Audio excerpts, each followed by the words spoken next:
আমার হাজব্যান্ড আমাকে শুধু রেখেছিল তার চাহিদার জন্য, আর হচ্ছে বউ নামে তকমা দেওয়ার জন্য। সমাজে বলবে না যে ভালো একটা ছেলে, তার বউ নাই কেন, নিশ্চয়ই কোনো সমস্যা আছে। আমাদের দেখে শুনে ফ্যামিলি থেকে বিয়ে হয়। ছেলে প্রবাসী ছিল, ইউরোপে থাকা আমার হাজব্যান্ড। আমাদের ফ্যামিলি অনেক ভালো, তাদের ফ্যামিলিও অনেক ভালো। আমাদের আলহামদুলিল্লাহ টাকা পয়সা কোনো খামতি ছিল না, কিন্তু তার যে এইরকম রূপ আমি বিয়ের আগে জানতাম না। বাবা মার সম্মতি মতে আমাদের বিয়েটা হয়। আমি আমার হাজব্যান্ডকে চিনতাম না, আমার হাজব্যান্ডও আমাকে চিনতো না। তো আমাদের যখন এঙ্গেজমেন্ট হয়ে যায়, তারপর আমার হাজব্যান্ডের সঙ্গে কথা কই। আমার এঙ্গেজমেন্টের 1 মাস পর আমার হাজব্যান্ডের সঙ্গে আমার বিয়ে হয়। তো আমার হাজব্যান্ড আমাকে 3 মাস বিয়ের পর রেখে সে ইউরোপে চলে যায়। কথা আছে যে আমাকেও নিয়ে যাবে সে। যেহেতু আমরা 2 ভাই 2 বোন 1 ভাই, আমি বড় মেয়ে, আমার অনেক বড় ধুমধাম করে বিয়ে হয়। যেভাবে একটা মোটামুটি মধ্যবিত্ত উচ্চ ফ্যামিলির মেয়েদের বিয়ে হয়, সেভাবে আমাদের বিয়ে হয়। কিন্তু সমস্যাটা দেখা দিয়েছে কখন জানেন? বিয়ের 1 মাস পরে। আমার হাজব্যান্ড, আমি আস্তে আস্তে এটা বুঝতে পারি যে আমার যে হাত খরচ লাগে, একটা মেয়ের পার্সোনাল খরচ, সেগুলো আমার হাজব্যান্ড কখনোই দিত না। আমার আব্বু আম্মুর কাছ থেকে নিতাম। তো আমি ভাবতাম যে আস্তে আস্তে এটা ঠিক হয়ে যাবে।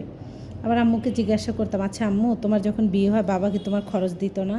তখন বলে, হ্যাঁ, তোর বাবা তো আমার সব খরচই দিত। কেননা একটা স্ত্রীর সব দায়িত্বই তো তার বাবার। তখন বলে, আচ্ছা, আমি তখন বলতাম, আচ্ছা তুমি বাদ দাও। মানে আমার বাবা মা আমার সব টাকা পয়সা খরচ দিত। আমার হাজব্যান্ড 3 মাস ছিল, 3 মাসে আমার হাজব্যান্ড আমাকে 10 টাকা হাতে দিয়েও বলতে পারবে না যে আমাকে 10 টাকা সে আমার হাতে দিয়েছে। তো আমার হাজব্যান্ড চলে যায়। তারপর আমাদের ভাই বোন, আমার যেহেতু আমার ছোট ভাই বোন, তারা, ওদেরকে নিয়ে আমি যাই, আর ওদের ফ্রেন্ড সার্কেলও যায় আমার সঙ্গে। যে ওখানে হচ্ছে আসলে মুশকিলটা বেজে যায়। আমার কাছে যা টাকা ছিল তার থেকে ওরা একটু হোটেলে বেশি বিলটা করে। তো আমি কোনো দিশা না পেয়ে, মানে বুঝতে না পারে, আমার হাজব্যান্ডের কাছে ফোন দেই যে আমার কাছে যে টাকা আছে আমি এই টাকা নিয়ে তো বাসায় ব্যাক করতে পারবো না, তুমি আমার মোবাইলে 20,000 টাকা পাঠিয়ে দাও। সে তখন ওখান থেকে বলে ফোনে যে আমি কি তোমার জন্য টাকার গাছ লাগিয়ে রেখেছি, তুমি আমার কাছে টাকা চাও? আমি অবাক হয়ে গেলাম। ওদের কিছু না বলে আবার আম্মুর কাছ থেকে আমি টাকা নিয়ে সেখান থেকে পেমেন্ট করে চলে যাই আমার ভাই বোনদের নিয়ে। তবে আমার ভাই বোনেরও বুঝতে পেরেছিল, কিন্তু সাহস পায়নি বলার। আম্মুর বাসায় থেকে আমি পরের দিনে আমার শ্বশুর শাশুড়ির বাসায় চলে যাই। যে আমার শাশুড়িকে আমি বলেছিলাম যে আম্মা, আমি আপনাকে একটা কথা বলতে চাই। সে তখন বলেছিল, আচ্ছা বল। আমি বলি, এইরকম করে রবিন বলতেছে। তো আমার শাশুড়ি কিছু না বলে চুপ করেছিল। তো আমার হাজব্যান্ড ফোন দিছে, তারপর আমি বলেছি, আচ্ছা তোমার কি এটা বলা ঠিক হয়েছে? সে, আমার হাজব্যান্ড বলে যে এই বিষয়ে যদি তুমি কথা না বলো তাহলে আমি খুশি হব। আমি অবাক হয়ে গেছিলাম তাদের পরিবারের। আমার বিয়ে, আমার হাজব্যান্ড যাওয়ার পর আমি আমার শ্বশুর বাড়িতেও থাকি, বাবার বাড়িতেও থাকি। আমার শ্বশুর বাড়িতে আমার বিয়ের বয়স 8 মাস। আমার শ্বশুর শাশুড়ি একদিনও আমাকে 10টা টাকাও দেয় নাই। আমি যা ওখানে খাবারই খাই। আমার এক সেট কাপড়ও না, আমার ডক্টরের ভিজিটও না। তো আমার শাশুড়ি অ্যাকাউন্টে সমস্যা হওয়ার পর আমার অ্যাকাউন্টে আমার হাজব্যান্ড টাকা পাঠিয়ে দেয়। সেখান থেকে আমি 2,500 টাকা রেখে আমার শাশুড়িকে সব টাকায় পাঠিয়ে দেয়। 1.5 লাখ টাকা সে পাঠিয়ে দেয়। আমার হাজব্যান্ড 1 ঘন্টার ভিতর ফোন দিয়ে বলে, তোমার কত বড় সাহস, তুমি আমার মার টাকার থেকে তুমি টাকা নিছো কেন? আমি বললাম, আহামরি তুমি এটা কী বলতেছো? মাত্র 2,500 টাকা নিয়েছে, আমি ডক্টর দেখাবো। কেন, তোমার বাবা মার কি কম আছে, সেখান থেকে নিতে পারো না?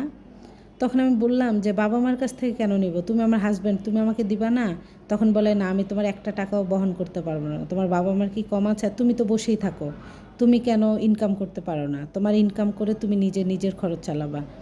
সত্যি জানেন, অবাক হয়ে গিয়েছিলাম যে আমার বাবা মাকে আমি কি বলবো। আমার এত আত্মীয় স্বজন, আমাদের একটা সোসাইটি, আমাদের একটা মান সম্মান, আমার বাবা মাকে কী বলবো? এভাবেই সে দিনের পর দিন চালায়। এক সময় জানেন, আমি ডিপ্রেশনে পাগলের মতো হয়ে যাচ্ছি। আমি কি করব আসলে? আমার বাবা মাকে বললে আমার বাবা মা কোন ভাবে নিবে কথাটা, কোন সিচুয়েশনে যাবে, সত্যি আমার জানা নাই। এরকম করতে করতে এখন আমার বিয়ের বয়স হচ্ছে 1 বছর 3 মাস। সে আসছে, আসার পরও আমি ভেবেছি আমার জন্য অনেক কিছু আনছে লাকিজ ভর্তি করে। জানেন সত্যি আপুরা, আমার জন্য কিছুই আনে নাই।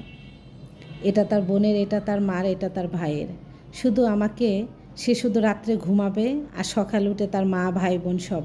মা ভক্ত ছেলে হওয়া ভালো জানেন, তবে এতটা ভক্তি করা ভালো না। আমি তো একজন তার স্ত্রী, আমার প্রতিও কিন্তু তার হক আছে, কিন্তু সেই হকটা আমি খাটাইতে পারতেছি না জানেন। আমার বাবা মাকে যদি আমি বলি, হয়তো আমাদের সেপারেশন হয়ে যাবে, কিন্তু আমাদের এই সমাজ সেপারেশন মেয়েদের ভালো চোখে দেখে না। আমার মনে হয় আমার স্বামী শুধু আমাকে রেখেছে শারীরিক চাহিদার জন্য, তার চাহিদা শেষ, আমাকেও প্রয়োজন নাই। অনেক সময় জানেন টাকা পয়সা হইলেও সুখী হতে পারে না। আমার এই কষ্টটা আমি কারো কাছে প্রকাশ করতে পারতেছি না। এটা একটা আপুর গল্প আপনার